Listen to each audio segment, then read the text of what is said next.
All right, friends, you know what it is. It's book review time. And this one I loved.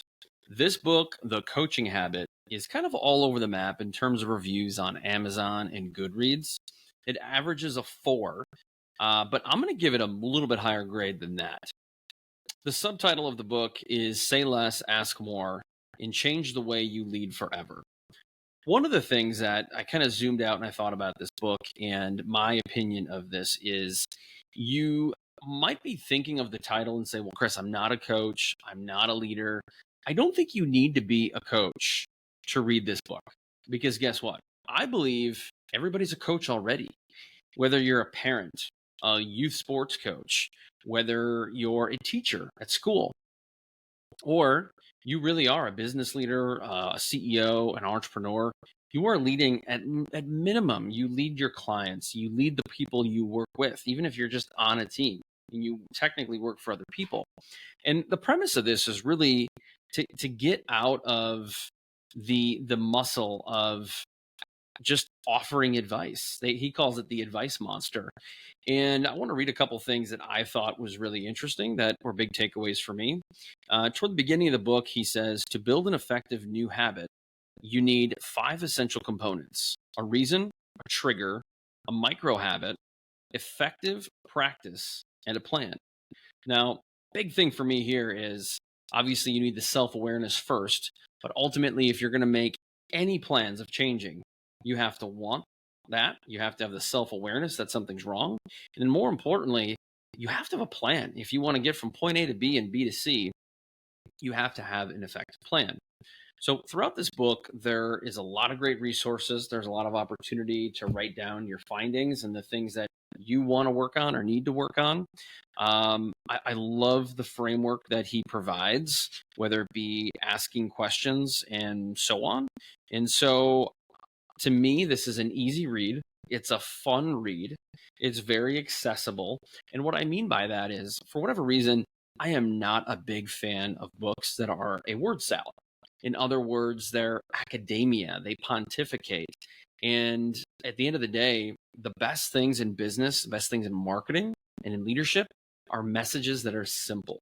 And this is a very simple book. It's very cleanly written. And because of that, this is something that you could probably get through if you're a fast reader in 2 or 3 days. And if you're kind of an average reader like me, busy kids, it'll probably take you about 5 or 6 days to get through. And it was pretty enjoyable because there were so many really good gold nuggets there without having to be complex. So it was very refreshing for me.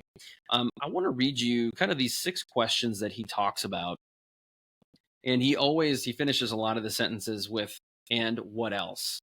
And the whole premise of this is to get away from the trap of offering advice, which myself, I have no problem talking. In fact, it's probably a problem. And so if you fall into that trap of always rushing to advice, this is going to be, I'm going to say, masterful for you. And there are 7 questions. He says the kickstart question, which is what's on your mind. Number 2 is the awe question, where he says, and what else?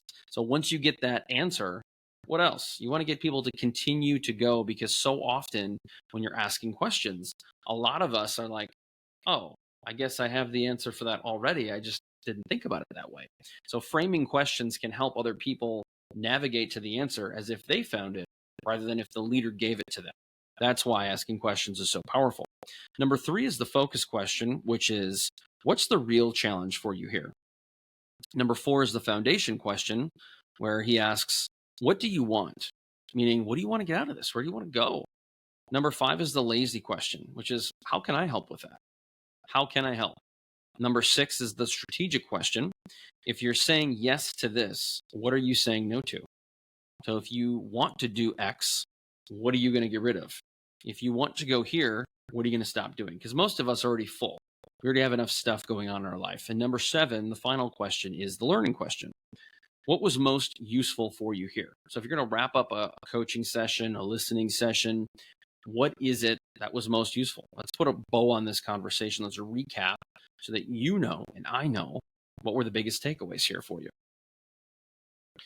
And then ultimately, when I look at this book, there are a lot of great resources or a lot of great links, but there's a lot here that is really good. This is approximately 200 pages, a little over that. But because there are some big font and there's some pages with big quotes, it ends up being about 2/3 of that. If you like the book, I'm going to recommend reading this second. This is Michael Bungay Steiner's. I even said that right. I apologize if I mispronounced his name. I'm not perfect. This is very much a follow-up to that. It's called The Advice Trap. I do believe that's second in the mix. I'm going to wrap this up with a review. I'm going to give this book a 4.8. That's a pretty high review, but if you're into something that's going to be easy to read, it's fun, it's joyful, a lot of great nuggets. I don't care if you're a CEO of a $100 million company, or you're an up-and-coming entrepreneur, or maybe you're a student trying to figure out what you want to do. There is so much in here that I think is very practical and easy to implement. And so I'd highly recommend the book. I gave it a 5 on my Goodreads account, and I think you're going to love it. I really do. This is a phenomenal book. I don't care what other people say. This is going to go probably pretty close to my top 10. And I know I've been saying that about some books lately, but it was good. It's well worth it. If you enjoyed these book reviews, I got a lot more coming in the queue. I've got other on our YouTube channel, so check them out. Let me know what you think. Give me your opinion. I'd love to hear it. Thanks for watching.